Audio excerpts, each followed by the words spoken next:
Bueno, hola, ¿qué tal? Buenos días. Bienvenidos a la sesión general de los viernes. El día de hoy, en el marco de la tercera jornada de anestesiología, la sesión general es asignada al servicio de anestesiología y la doctora Rocío Mendoza, que es anestesióloga y especialista en medicina del estado crítico, del enfermo del estado crítico, nos va a presentar el tema de definiendo la valoración preoperatoria. Por favor, doctora. Buenos días a todos, les agradezco su presencia, no solo en las jornadas, a las personas que nos visitan, y el día de hoy estamos compartiendo el espacio con el que tenemos designado para la sesión general del hospital.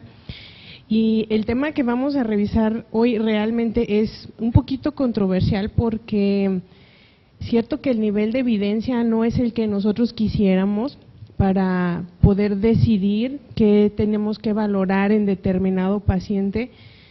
Ha sido muy difícil poder establecer qué es la valoración preoperatoria. A veces ni nos queda claro cuáles son los pasos a seguir en la valoración preoperatoria. No sabemos cuándo entra el internista, no nos queda claro cuándo debe entrar un subespecialista, y entonces eso es lo que vamos a revisar. Hoy vamos a tratar de definir lo que tenemos que hacer con el marco legal que tenemos, con el nivel de evidencia que tenemos, pero también buscando buenos resultados, y los resultados buenos finalmente se van a reflejar en la salud del paciente.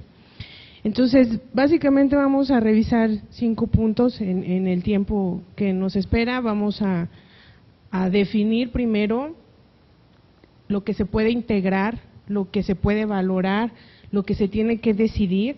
Después vamos a revisar el contexto que tenemos, que son las guías de práctica clínica del CENETEC y de la norma oficial mexicana para la práctica de la anestesiología. Vamos a tomar un caso guía para poder revisar estas dos cosas integrados a un caso real del hospital, un caso difícil donde no nos podíamos poner de acuerdo si el procedimiento debía realizarse o no, y necesitábamos números porque estaba todo demasiado subjetivo. Después vamos a ver las recomendaciones internacionales que no tienen un nivel de evidencia de hacerlo una regla, pero sí podemos determinar que eso es lo mejor que le podemos dar al paciente, son acciones de buena práctica clínica, y finalmente terminaremos con las conclusiones. Entonces, cuando yo revisé la definición de integrar, vi varias y dije, bueno, ¿qué significa integrar? ¿Qué significa valorar? ¿Y por qué nació la necesidad de valorar a un paciente que va a ser sometido a un evento quirúrgico anestésico? Y bueno, desde los pioneros, desde 1850 ya nos decían, tengan cuidado porque no todos los pacientes se comportan igual. Tengan cuidado porque en ese entonces pues el boom eran los gases inhalatorios.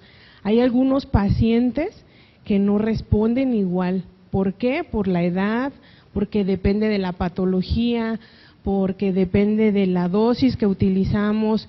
Y entonces, ¿qué es lo que necesitamos? Bueno, pues el doctor nos dijo, ¿saben qué? Tienen que estudiar al paciente antes de que lo metan a quirófano o antes de que lo sometan a un evento. Y así fue como nació, pero 100 años después, o sea, estamos hablando de 1950, los cirujanos eran los encargados de realizar esta valoración. Ellos eran los que decían si el paciente era apto o no, y anestesiología y otras especialidades se limitaban a sacar laboratorios, a evaluarlos y a decir, pues así va a entrar el paciente, y el que decidía era el cirujano. Si nosotros revisamos, a mí me gusta mucho este concepto, es un concepto de economía básicamente, pero me gusta aplicarlo a lo que es el sistema de salud. Cuando nosotros decimos que valorar tiene el objetivo de determinar un riesgo y de optimizar recursos, o sea, de encontrar ese equilibrio entre someter a un riesgo al paciente, pero obtener algo, y en ese inter vamos a utilizar recursos que de por sí son limitados. Escasez significa que los seres humanos, o así lo explica la economía, que los seres humanos tenemos necesidades ilimitadas. Más aún el estado de salud. La salud de un ser humano realmente tiene necesidades ilimitadas. Nunca podemos terminar con establecer un estado de salud al 100%, pero nuestros recursos sí son limitados. Los recursos humanos, la infraestructura, las opciones que nosotros tenemos para mantener esa salud, esos sí son limitados. Entonces, uno de los objetivos de valorar es que nosotros podamos aprovechar esos recursos que por sí son limitados. Entonces, el anestesiólogo finalmente tiene un rol importante, que es integrar la información que nos da todo un equipo. Ustedes vamos a revisar ahorita la norma oficial, pero antes la norma oficial decía que la valoración de medicina interna era una obligación, o sea, era parte del protocolo y como marco legal la norma oficial decía debía de existir la valoración. Ahora el anestesiólogo puede prescindir de la valoración de medicina interna si así lo considera y de la misma manera solicitarla si así lo considera. Ahora nos vamos a las guías de práctica clínica de CNTEC y dice, la valoración de medicina interna es a partir de los 40 años, la edad también ha disminuido. ¿Por qué? Pues porque nos infartamos más jóvenes, porque tenemos una vida un poquito más agitada, que se ha acompañado de muchas enfermedades crónico-degenerativas a una muy temprana edad, pero que el sistema de salud ha permitido que esas enfermedades se alarguen. A pesar de que nos infartamos más jóvenes, también vivimos más tiempo. Entonces, esos recursos limitados que tenemos empiezan a limitarse cada vez más y más y más y más. Entonces, volvemos a encontrar una palabra, vamos a hablar mucho de las palabras valorar, integrar y de riesgo quirúrgico. Entonces, cuando nosotros tenemos enfrente a un paciente que vamos a valorar, tenemos que definir si vamos a separar la valoración preanestésica del resto del contexto o nos vamos a integrar a ella. La sugerencia internacional es que nos integremos a ella, que la valoración preanestésica no sea algo que se limite a quirófano, que sea algo que sea para elaborar un plan anestésico, que no sea para que decidamos qué medicamentos utilizar. La valoración básicamente se integra a la perioperatoria con el resto del equipo del multidisciplinario. Y si vemos esta definición de integrar, a mí me gusta mucho, dice que es la acción de compatibilizar ideas diferentes, pero tenemos que buscar puntos de contacto. Y nosotros tenemos un punto de contacto, creo que muy claro, o sea, todos pensamos diferentes, el objetivo de una especialidad, como dice la CNTEC, dice, bueno, nos vamos a juntar 3 especialidades para la valoración preoperatoria, que es medicina interna, cardiología y anestesiología. Todos tenemos objetivos diferentes, pero finalmente el que la lleva es el paciente, y ese es el punto de contacto. Entonces, si nosotros tenemos siempre en mente esto, yo creo que es más fácil comunicarnos entre estas 3 especialidades. Entonces, vamos a continuar con lo que nos dice la norma oficial y el marco legal. Esta es la guía de práctica clínica de valoración preoperatoria, que si ustedes ven, dice, bueno, ok, la valoración preoperatoria lo que tiene es que tenemos que reducir las complicaciones, eso es el objetivo principal. Valoramos un estado físico del paciente, valoramos los recursos que tenemos, inclusive determinamos si el lugar donde el paciente está es el adecuado para poder realizar el evento, si no se refiere a por ejemplo, algo que dice la CNTEC, dice, si desde el principio, desde la evaluación se dice que el paciente es un ASA 3, ese paciente debe de ser atendido en un 3er nivel. Pero definir el ASA 3 es así como, depende de quién lo evalúe, puede ser algo hasta como un poquito subjetivo y por eso el ASA tiene tantos problemas como clasificación y por eso el ASA ha permitido que haya un crecimiento impresionante de escalas. Ustedes entran y pueden encontrar para la valoración cardiovascular, solamente la cardiovascular, pueden encontrar 3, 4, 5, 6 escalas diferentes y todas prometen asegurar la morbimortalidad del paciente en el posquirúrgico. Pero nos vamos a la evaluación proanestésica. Por cierto que esto está, pues eso está así en la guía del CENETEC, pero es el plan anestésico. Entonces nos permite establecer, dicen ellos que la evaluación proanestésica se integra de manera que establece el plan anestésico. Pero ya hablábamos que las metas internacionales pues no es esto. Ahora, el asunto de reducir las complicaciones no significa enfrentarlas. Me voy a atrever a compartirles una anécdota que tuve en una valoración de una paciente que llegaron a presentar, un residente, de una mujer de 70 años que había estado hospitalizada por al menos 2 semanas y que tenía una neumonía asociada a los cuidados de la salud. Sin embargo, su motivo de ingreso había sido secuelas de un EBC hemorrágico y obviamente pues había tenido secuelas tan graves que no le permitía deglutir, no le permitía proteger la vía aérea y se había decidido hacer una traqueostomía, gastrostomía, pero la traqueostomía el familiar no la aceptó y entonces se iba a realizar solo la gastrostomía endoscópica. Y ese era el procedimiento que querían hacer.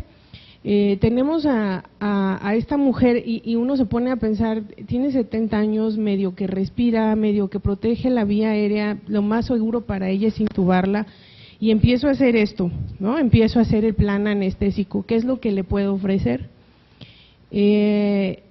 Revisamos los laboratorios, la paciente todavía la neumonía no estaba resuelta, llevaba 4 días de antibiótico y le dije, le cuestioné si en realidad era el momento adecuado para hacer un procedimiento electivo, porque una gastrostomía endoscópica es un procedimiento electivo.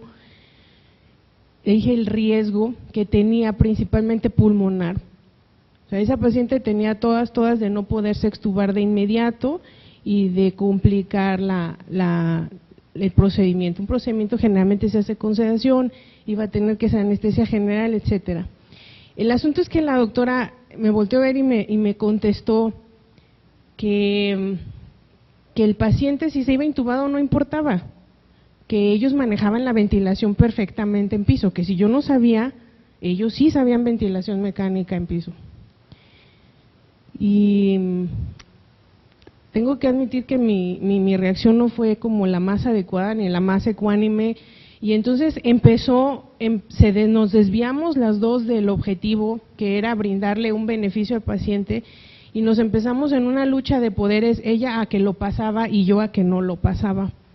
Eso pasa muy seguido entramos en ese problema de olvidarnos completamente el objetivo de la valoración preoperatoria, de darle algo bueno, me calmé y le volví a explicar, mira, el problema es que si yo mando un paciente intubado a piso, tienes un paciente infectado, tienes la hipoxemia, la hipercapnia, las atelectasias, otro bicho agregado, al paciente le va a ir mal y va a acabar finalmente en la traqueostomía que no quiere la familia.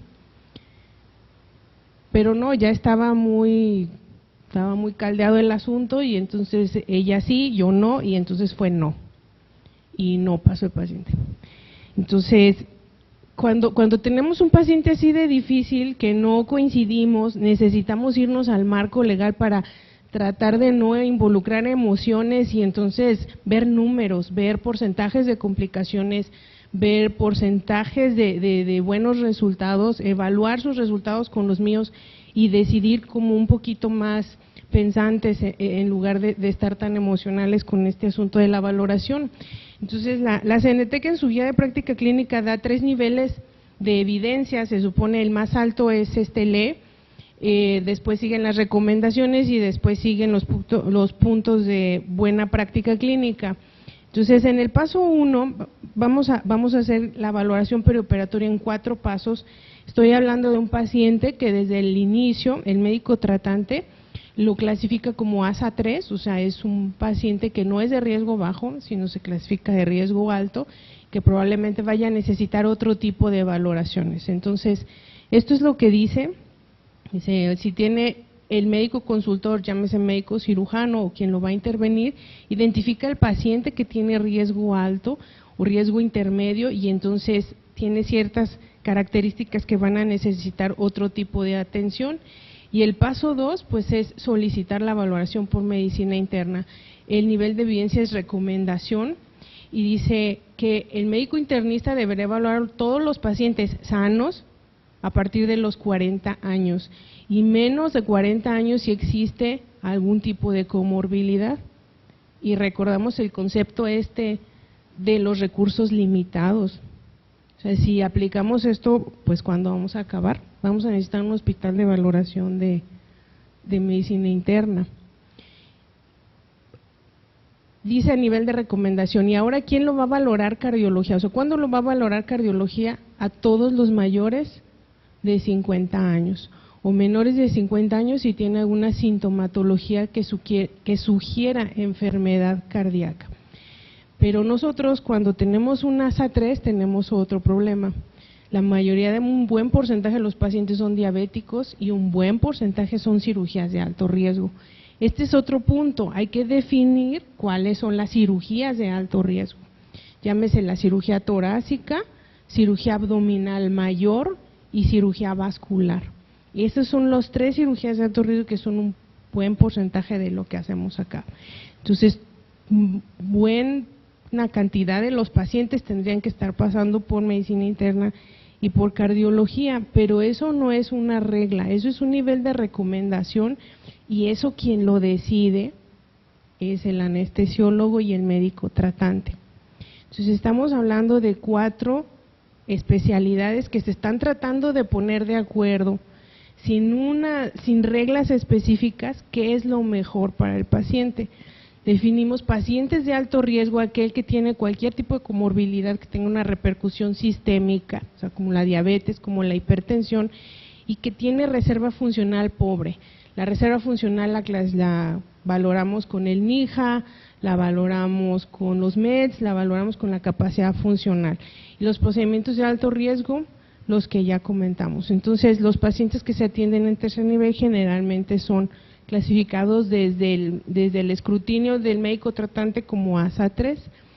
Después viene otro problema, que es ponernos de acuerdo qué paciente es candidato a la cirugía electiva y qué paciente es una verdadera emergencia o urgencia.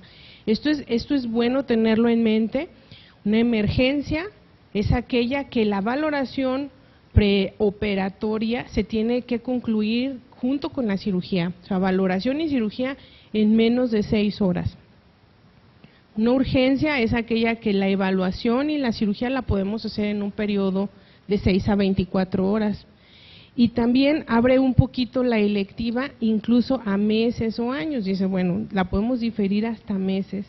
Pero también hay que ver, antes de hacer una cosa de esas, qué pronóstico estamos afectando, qué es lo que le va a pasar al paciente cuando yo difiera una cirugía 6 meses para ponerle en condición, cuando las recomendaciones internacionales no es de 6 meses, es de 1 semana, 2 semanas o hasta 1 mes. Entonces, la norma oficial para la práctica de la anestesiología dice, en el punto 5.4, que nosotros debemos debemos de anticipar qué paciente va a necesitar una valoración preanestésica y aún así, aunque yo la realice 1 mes antes, el día que se hace la cirugía, ese día se tiene que hacer una nueva valoración por aquel que va a dar el procedimiento. En este marco fue donde la consulta preanestésica pues perdió un poquito de valor. ¿De qué sirve tener, otra vez regresamos a los recursos, tiempo, un consultorio, un anestesiólogo, el dinero del paciente al asistir, si de todos modos el día de la cirugía yo puedo decir aquí que todo está muy bien y el día de la cirugía no va a pasar porque el que va a entrar con el paciente dice que no. Entonces, como que la norma no es así muy objetiva en este asunto, pero es una norma oficial.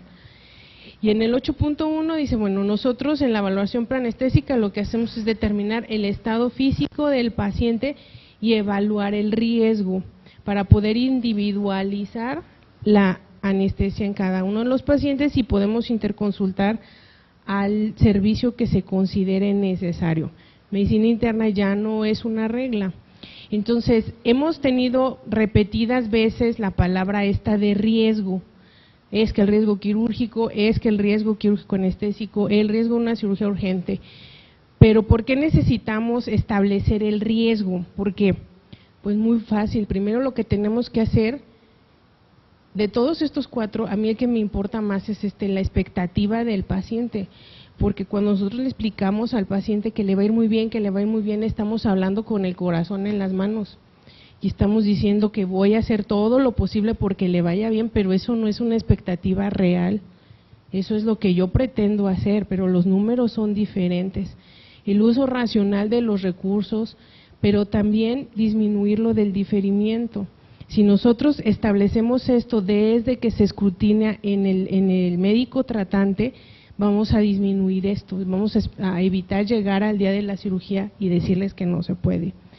Entonces, cuando nosotros decimos riesgo y establecemos una calificación de riesgo, a veces como que no ayuda mucho, sobre todo la ASA, la clasificación que todos utilizamos, el Goldman, que a pesar de que la CENETEC dice que se debe de seguir usando junto con su evolución del Goldman, que fue el índice de Lee, o podemos utilizar el de ESCI, o podemos utilizar el de la NIJA, pero de todos modos a veces no es como muy objetivo el asunto. Entonces, necesitamos otro tipo de recomendaciones o otro tipo de guías para poder determinar qué hacemos. Entonces, para este fin, voy a compartir un caso con ustedes que además fue el que presentó la doctora Pilar en su cartel y que fue un paciente muy difícil de establecer si era electiva, si era urgencia o si el paciente se debía de someter al procedimiento o no.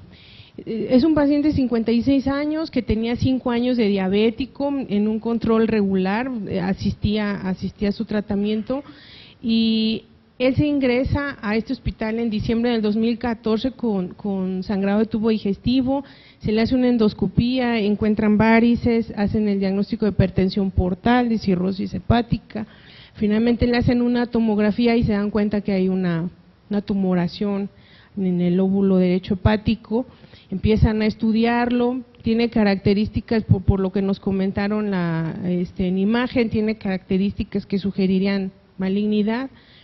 En diciembre del 2015, nuevo internamiento porque el paciente presenta debilidad en los miembros pélvicos, tiene pérdida de control de esfínteres, se hospitaliza por esta situación y encuentran una destrucción a nivel de T5. Tiene un manejo multidisciplinario, lo ve gastro, lo ve cirugía de columna, lo ve medicina interna.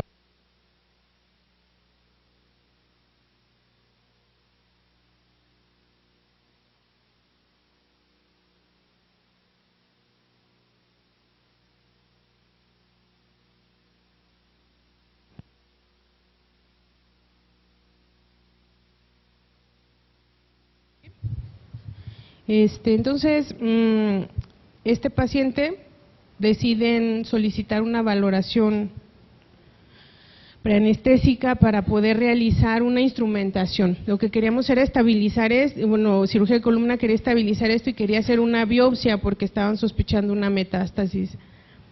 Cuando nosotros vemos la valoración, nos quedan muchas dudas. Encontramos un ASA2 que no lo justifico de ninguna manera, encuentro un Li moderado que no sé qué significa, ese Li moderado digo, no sé qué es, una mortalidad del 6.6% que relacionaron, me imagino, al puntaje de Li y un trombogénico alto. Entonces, yo los reto a que este paciente, o sea, ¿cómo le hacemos? Lo pasamos así, lo pasamos a esto y si vemos estos datos decimos, ok, vamos a la biopsia y entonces alguien lo valora y dice, está bien, vamos a la biopsia y llega el día de la cirugía y todavía están las dudas, el anestesiólogo que lo iba a pasar le quedan muchas dudas y entonces empezamos a buscar las recomendaciones internacionales para valorar un paciente de este tipo, un paciente hepatópata que se va a someter a cirugía extrahepática y que aparte no es resolutiva, porque no estamos hablando no le va a resolver nada, o sea, vamos a hacer diagnóstico, el paciente ya tiene mucho problema, mucho compromiso en extremidades inferiores, realmente es mucho tiempo el que ha pasado, queda la duda si va a resolver algo. Entonces, ¿qué hacemos? Bueno, el primer problema al que nos enfrentamos es a la ASA, que no coopera mucho con decirnos si al paciente le va a ir bien o no. Vemos una mortalidad que varía mucho. Por ejemplo, ustedes ven un ASA 3, que ya es un paciente que se tiene que someter al tercer nivel, y ven una mortalidad de 5.4%. Con estos datos yo no voy a convencer al cirujano que le piense lo que va a hacer, o sea, con esto vamos a pasar, inclusive si lo ponemos como ASA 4, se va hasta de 7% hasta 25.9%, y de todos modos no nos ayuda mucho. Y si nosotros nos vamos a ver el ASA, hay un montón de bibliografía, inclusive desde el 2001, que dice que el ASA no es pronóstica para la mortalidad. El ASA no se debe utilizar como un índice de riesgo perioperatorio. El ASA se diseñó para el estado físico, para valorar un estado físico, no para definir pronóstico. Entonces, dice que cuando la utilizamos, a pesar de que está validada por la CENETEC para ese fin, y está validada por la norma oficial, el ASA se utiliza solamente para determinar la reserva fisiológica, y en cuanto se clasifica del ASA 3 hacia abajo, no se debe utilizar como pronóstico. Y eso nos debe de quedar muy claro, que determinar un ASA 2, 3, 4 no ayuda en mucho más que para decir, este tiene reserva fisiológica y este no, que es lo mismo que utilizamos con los MEDS. Después otra escala que está validada por el marco legal, pues es el Goldman, que sabemos que tiene un 53 puntos, una debilidad siempre del Goldman, que no sé cómo le hacen, es la gasometría, que no todos los pacientes están dispuestos a dejarse de tomar una gasometría arterial, pero aún así estadificamos un Goldman, pero se hizo para las complicaciones específicamente cardiológicas. O sea, el Goldman lo único que predice, igual que su evolución, que es el I, es infarto, predice edema pulmonar en el postoperatorio, predice riesgo de fibrilación, de paro cardíaco y de bloqueo AV.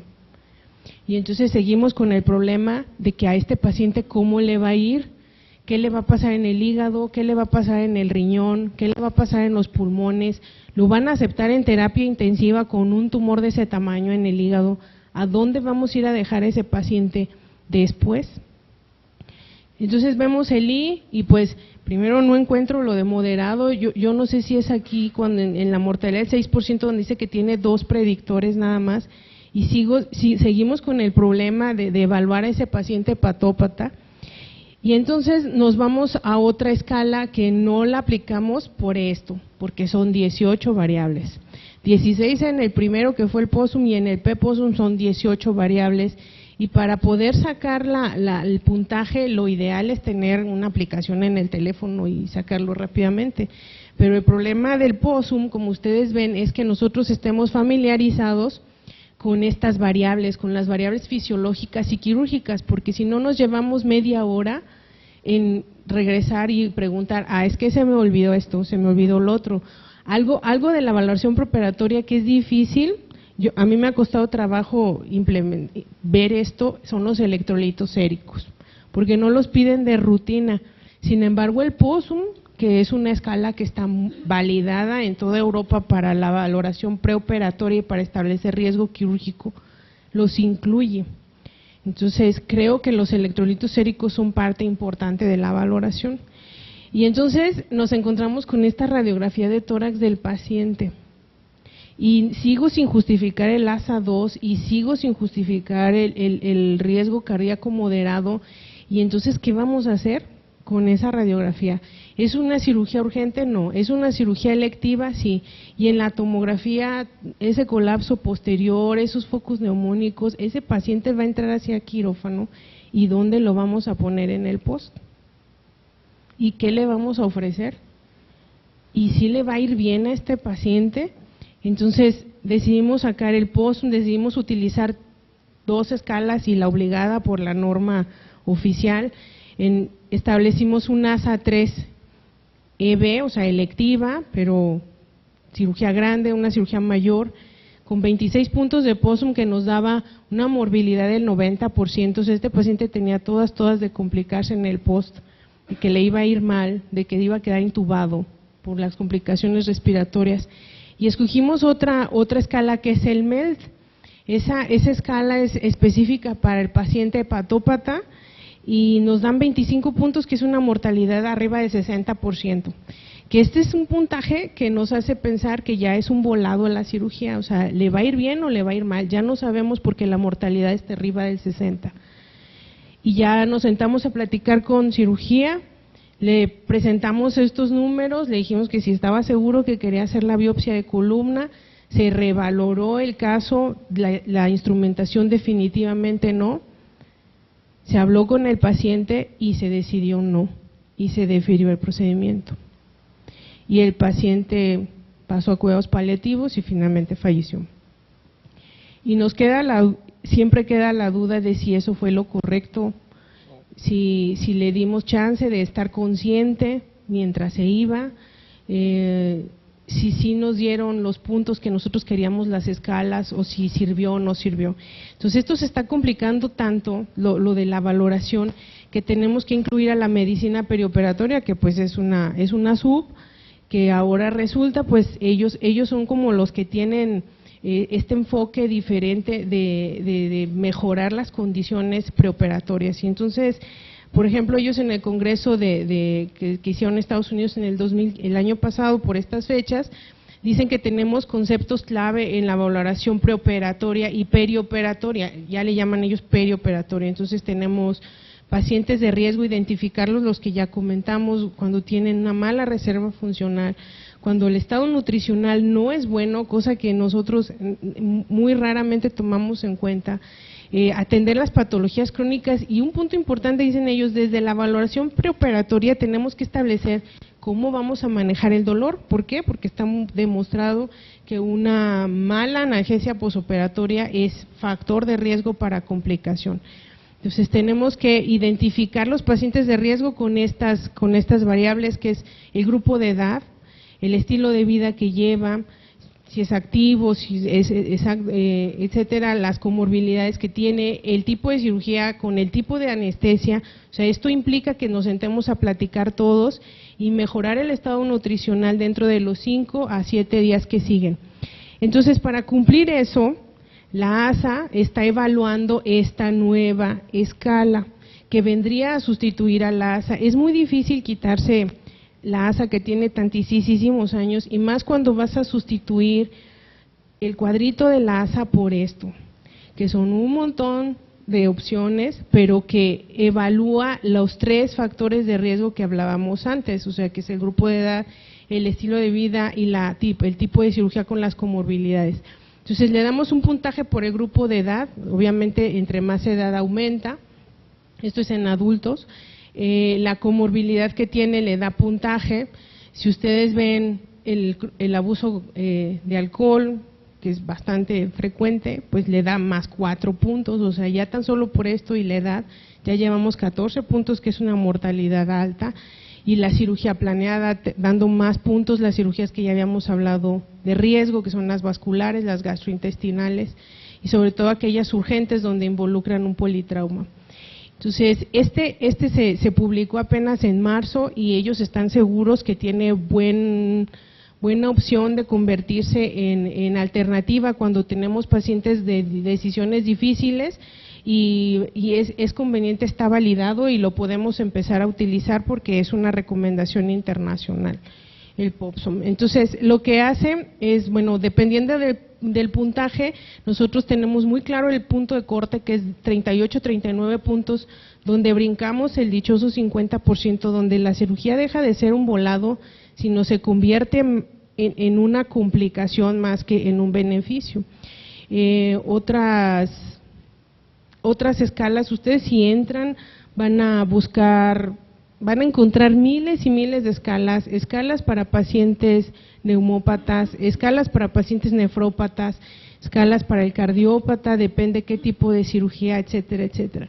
Entonces, ¿qué es lo que vamos a hacer? Bueno, yo los invito, esto más que revisar escalas, más que revisar opciones, quiero que nos quede como la inquietud de que cuando tengamos un paciente enfrente y que estemos, que el ASA no nos alcance, que el Goldman no nos alcance, nos sentemos a platicar y establezcamos si de verdad le vamos a dar un beneficio al paciente, si vamos a tener los recursos, si vamos a aprovechar esos límites. Tenemos que enseñarnos a integrar, a llegar a ese punto de contacto y tener una totalidad, o sea, que el paciente sea un total y que no sea pedacitos, que podamos analizar todas las opciones y que se las podamos decir al paciente con la claridad que así es. Usted tiene una mortalidad, digo, hay palabras, pues yo lo estoy diciendo así, no le vamos a decir así, se va a morir 60%, pero podemos encontrar las palabras para decirle, a lo mejor, no sé, él tiene cosas pendientes que hacer y nosotros lo vamos a meter a que se quede intubado en la terapia intensiva y ya no despierte, ya ni siquiera se pueda despedir de los familiares. Tenemos que disminuir las complicaciones posquirúrgicas y sí es cierto que tenemos un área de oportunidad en investigación impresionante porque necesitamos mayor claridad en los scores para poder tomar decisiones y para que sea una ventaja al paciente.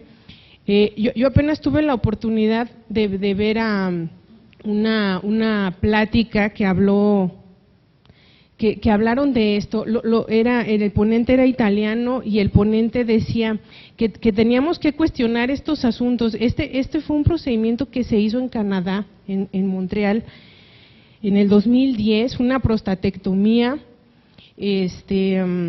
todo bien, pero entonces lo que hicieron fue juntar 2 robots. La cirugía se hizo con 2 robots, con el Da Vinci, que ustedes ya saben que es el robot quirúrgico, y con el Max Lippi, que es el robot anestésico. Y entonces hicieron la prostatectomía y pues les fue muy bien. Y a partir de entonces pues han estado comentando que esto puede disminuir los riesgos, incluso tendríamos que cambiar ya como las escalas, ¿no? Porque pareciera como que el riesgo somos nosotros y nuestro criterio. Pareciera que nosotros a veces no aplicamos bien esas escalas y entonces sometemos al paciente a un riesgo innecesario con pobres resultados. Y también escuché al italiano decir algo muy importante, que el paciente promedio no existe, y para poder hacer esto, o sea, para poder hacer cálculos, para poder decirle a esta computadora que anestesia al paciente, necesita números, y necesita promedios, y necesita estadísticas, pero esto es más que real, esto no existe. El promedio, el paciente, así que podemos decir, todos se van a comportar igual, no existe. Y entonces, esta automatización no permite individualizar, y entonces pareciera que la relación entre cardiólogo, internista, cirujano y anestesiólogo todavía le falta tiempo, y todavía tenemos tiempo de madurar ese tipo de relación para que al paciente pues le vaya mejor y podamos hacer esto, que es el criterio médico en base a evidencia, en base a conocimiento, en base a sentido común, podamos individualizar el tratamiento. Y pues ese es el mensaje, sensibilizarnos todos acerca de la valoración preoperatoria, no verla como parte de un protocolo administrativo que se tiene que cumplir, sino verlo como algo muy importante que nos va a permitir informarle al paciente con mayor seguridad lo que tenemos que hacer y lo que le podemos ofrecer, hacer más reales las expectativas. Y cierto que podemos seguir soñando, pero en el momento de prometerle al paciente hay que tener mucho cuidado respecto a lo que nosotros tenemos capacidad de hacer. Muchas gracias por su atención.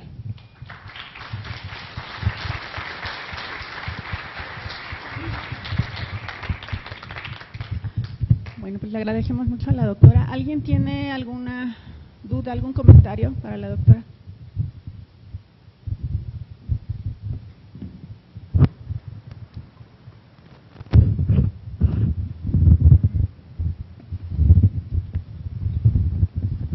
Sí, buenos días. Muchas gracias, doctora, por su plática. Créame que nos va a ser de mucha utilidad a partir de hoy.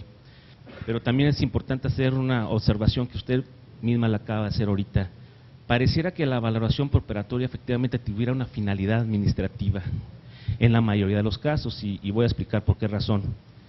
Muchas de las veces ingresan pacientes con el solo hecho de hacer la valoración preoperatoria porque en consulta, por ejemplo, no se pudo realizar, y al cirujano pues le interesa que sea lo más pronto posible por la patología obviamente, y que requiere ser intervenido para pues de alguna manera disminuir, pues favorecer el pronóstico, mejor dicho, de este paciente.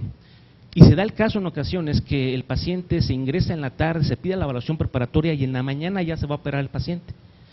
En alguna ocasión, por diferentes circunstancias, no es posible valorar ese paciente y inclusive acudimos a verlo temprano a ese paciente y ya está en quirófano. Entonces, es una situación que vale la pena que pues la observemos, porque entonces, ¿qué sucede con las valoraciones preoperatorias? Ahora, imagínense en aquellas situaciones en que el paciente tiene varias comorbilidades, que como usted dice, requiere todo un análisis exhaustivo, inclusive donde deben de intervenir otras subespecialidades, pues esto va a diferir mucho. Si queremos de alguna manera pues llegar a tener una evaluación integral de ese paciente y que las posibilidades de éxito sean mucho mejores. Entonces, creo que es un problema que debemos de analizarlo bien, y que efectivamente la valoración preoperatoria debe ser integral y debe de incluir pues no solamente lo que hemos aprendido a través de todos los años, porque muchas de las veces el problema que se suscita en el transquirúrgico o después es por situaciones que se obviaron o que se dejaron pasar desapercibidas nada más, pensando que por el ASA era un paciente que podía ser intervenido. Y lo peor, vamos, creo que nos consta a los internistas que muchas de las veces ni siquiera se ven las recomendaciones para ese paciente. El cirujano se basa básicamente en el ASA y qué riesgo tiene, y posiblemente nada más esa sea la idea para poder entrar a un procedimiento, cuando va más allá de esa simple valoración, pero en ocasiones pues las recomendaciones quedan en el aire. Ese es mi comentario, gracias. Sí, estoy de acuerdo, y aparte la valoración tiene que dar chance pues de mejorar si nosotros identificamos un problema que es susceptible de mejora, se tiene que hacer. O sea, si es un epocoso agudizado, bueno, tendremos que resolver eso, ¿no? Y eso necesita tiempo, estoy totalmente de acuerdo.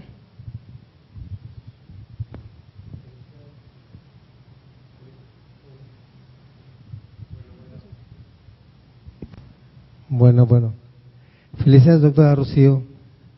Creo que el mensaje que se emite me parece que es de suma importancia para el hospital. Yo creo que el ser humano desde hace muchísimos años trata de heraldificar lo que puede pasar en algún evento.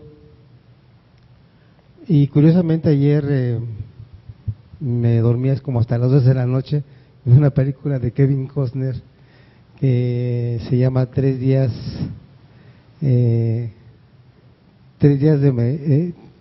matando, o tres días de muertes, en donde él tiene un tumor pulmonar con metástasis cerebrales y nada más le quedan unos cuantos meses de vida. Y ahí se trata de establecer un pronóstico y finalmente hay un método experimental que le permite vivir con su familia al final. A lo que voy es a esto.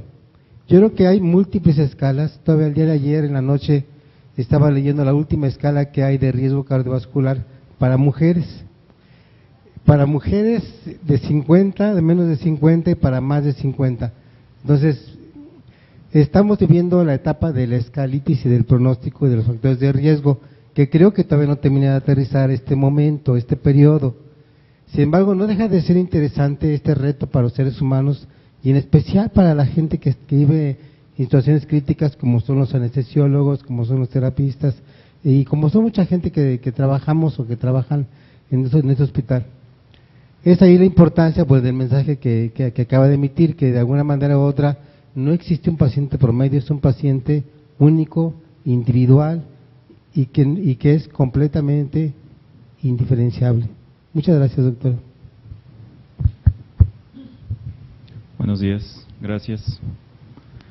Estoy en fin de semana, Medicina Interna, Adrián Mitre, gracias. El año pasado se presentó este mismo evento y nos asistió una anestesióloga, creo que la jefa de anestesiología de nutrición del departamento de anestesiología, y emitió algunas recomendaciones en base a las guías del 2014 de octubre de la Asociación Americana.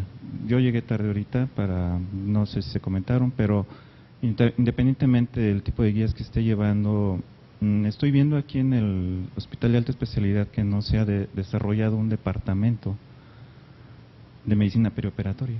Yo creo que ya el hospital está listo para desarrollar ese departamento y que no implique un servicio, si es anestesiología, si es cirugía, medicina interna o cardio.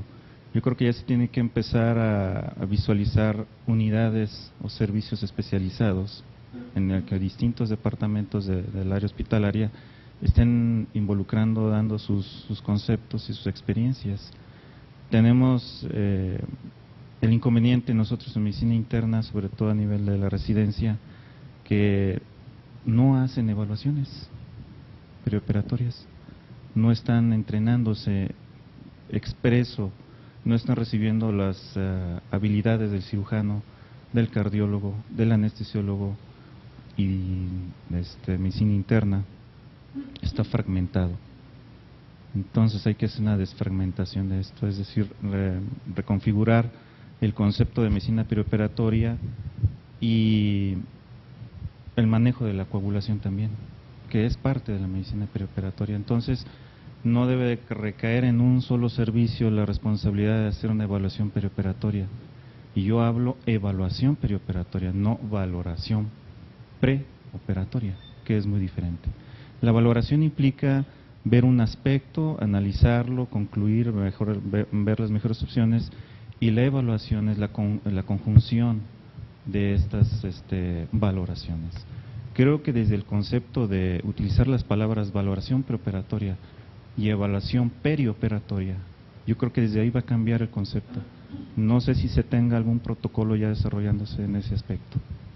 La medicina perioperatoria es una subespecialidad que está literalmente surgiendo.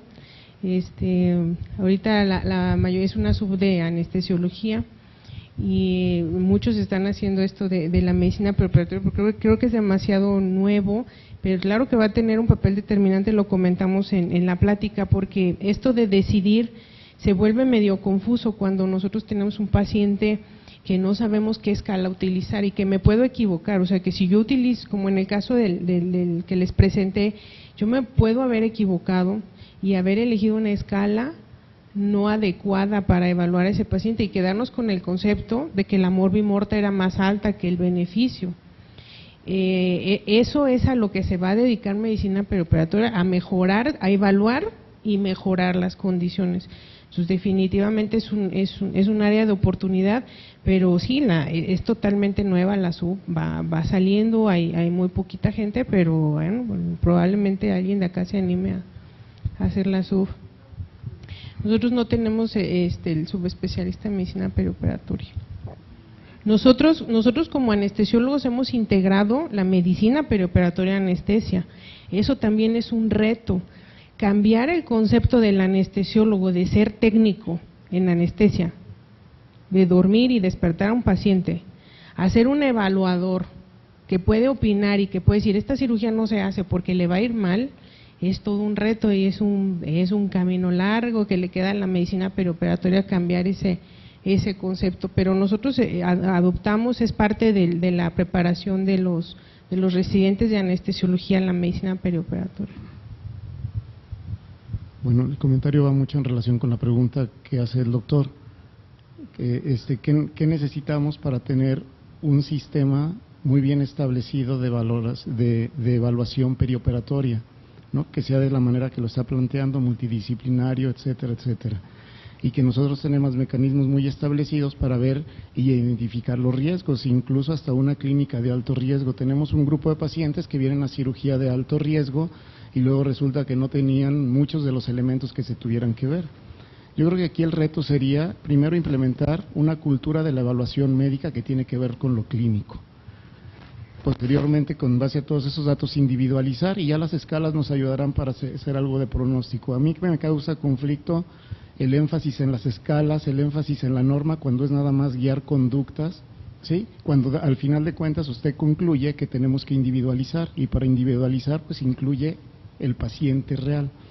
Entonces, sí, yo creo que aquí hay una gran necesidad de hacer medicina perioperatoria, independientemente si tenemos o no subespecialistas, porque hay lineamientos, hay maneras de hacerlo. Y número 2, la pregunta sería, ¿no nos convendría a la par también tener una clínica de alto riesgo?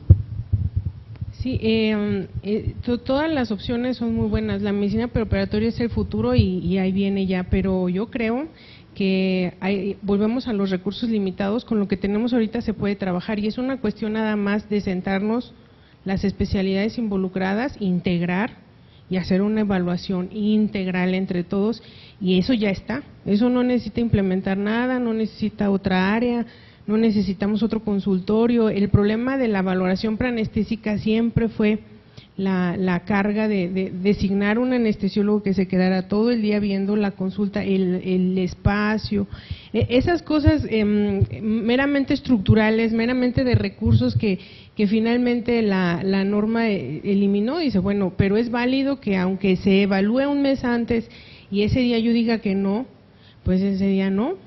Y entonces no ayudó a nada, y se utilizaron recursos que estaban allí. Entonces, antes sí es cierto que se tiene que evolucionar a eso, es importante evolucionar a la medicina preoperatoria, pero ahorita con lo que hay se puede integrar. O sea, se puede integrar una evaluación objetiva, que dé resultados y que se refleje en los indicadores del hospital, ¿no? Que eso es lo que queremos ver. ¿Algún otro comentario para la doctora?